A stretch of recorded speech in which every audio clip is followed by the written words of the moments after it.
Alright, let's get into it. I'm still healing up a little bit. My voice is still a little jacked up, but I feel good enough to be able to do some videos. I want to go over a couple of things today, and we're going to start with the shooting that recently happened between ICE agents and Renee. And we'll just jump right into the video. After the deadly shooting of a woman by an ICE agent, this was yesterday morning. The woman killed was 37-year-old Renee Good. She is said to have had 3 children. The Minneapolis. And right there, see, they are already trying to humanize her. They want you to know that she had 3 kids and that you should feel sorry for her. The City Council has confirmed that she was a resident of the city. Good, we know, was driving a car about 9:30 yesterday in South Minneapolis. This was near 34th and Portland Avenue. Federal officials say she was trying to run over ICE agents, so one of them fired 3 shots in self-defense, killing her. State and city elected leaders dispute that account.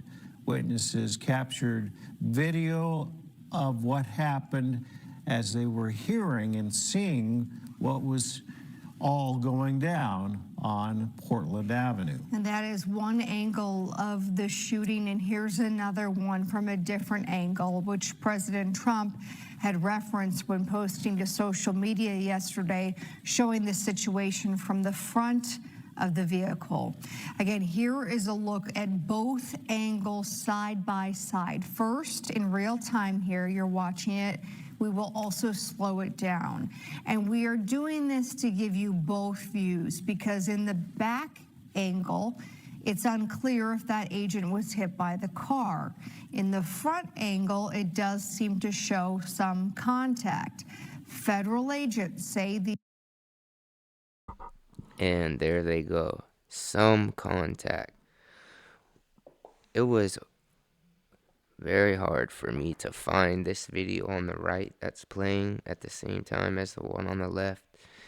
When you do a search for this event, most of the time you're finding the video on the left. I've talked to some people that don't even know the video on the right exists, and they just downplayed it.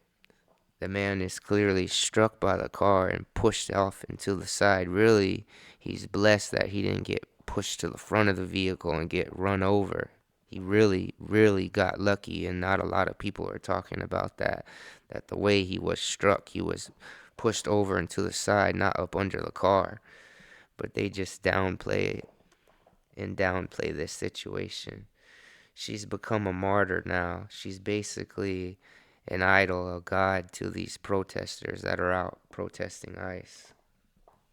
The agent, quote, feared for his life and was following training. Witnesses are disputing that, saying Good was trying to leave, turn around, and leave the area when she was fatally shot. Back at the scene of that deadly shooting, the memorial has been growing for the victim. Our Bill Keller joins us there live now with what is happening right now. We know, Bill, probably some people are coming out to show their respects this morning. Good morning to you.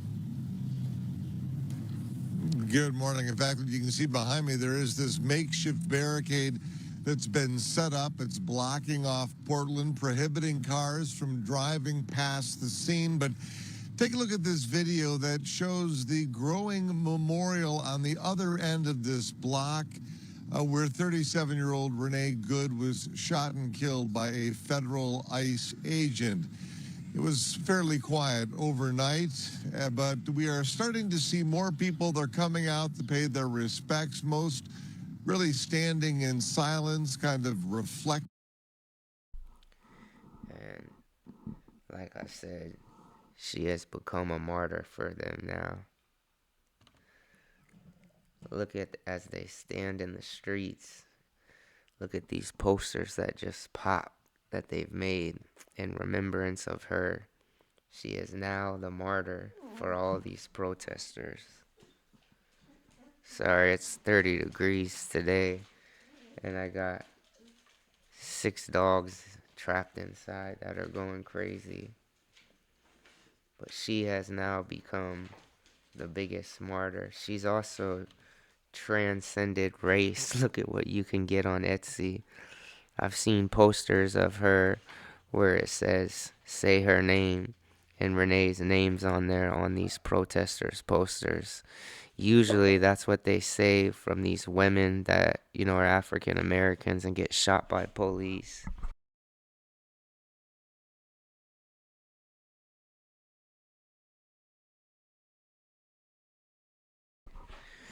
Very different world that we are living in when it comes to both sides.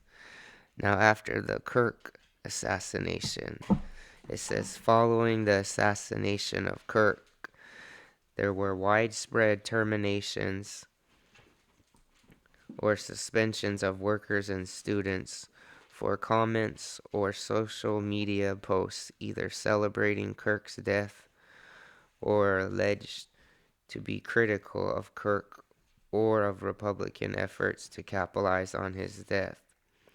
Those fired included teachers, firefighters, and members of the military and U.S. Secret Service. Many of them received death threats. Politicians, public figures, and public and private sector workers also faced firings, investigations, and suspensions over their comments about the killing.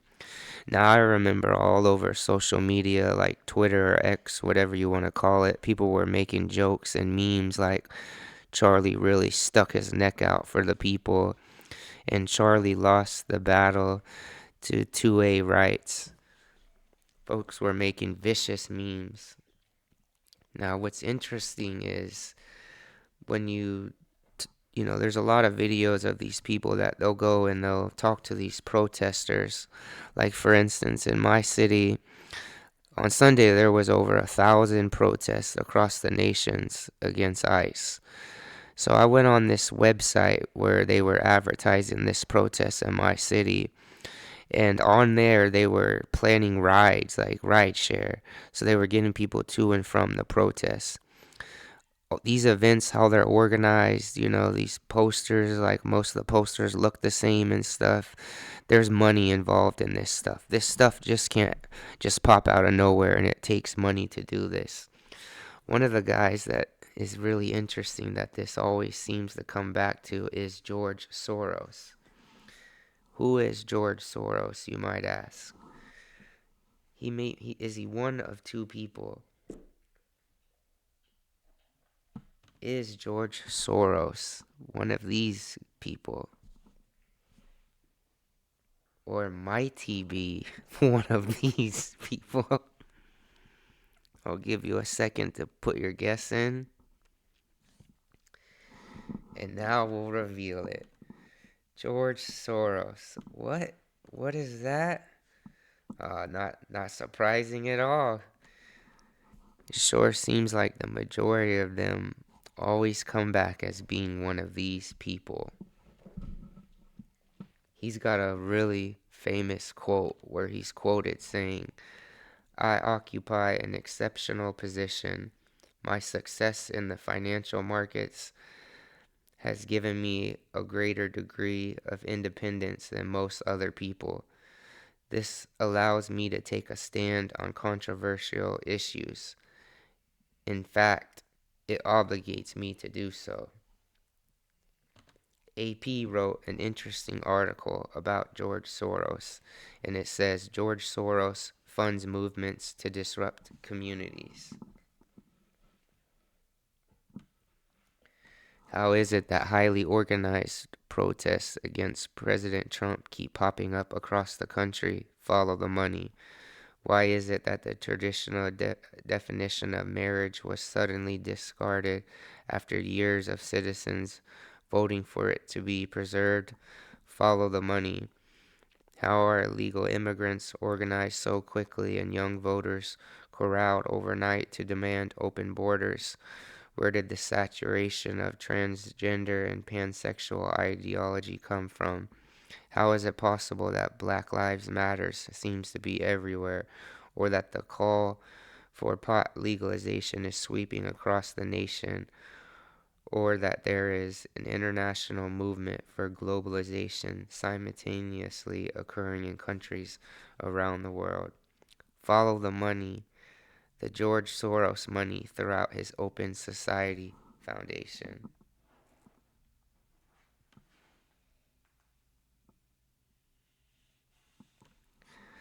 Mr. Soros's Open Society Foundation also is busy abroad in a well-financed attempt to strip America and other nations of our sovereignty and make us beholden to an international government.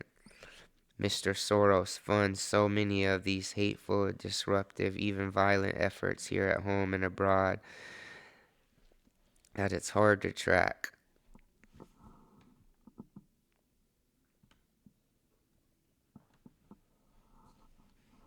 For an up-to-date list of all the organizations that George Soros has started or is funding, take a peek at discoverthenetworks.org. It will make you sick at first glance to see how all of these groups are connected.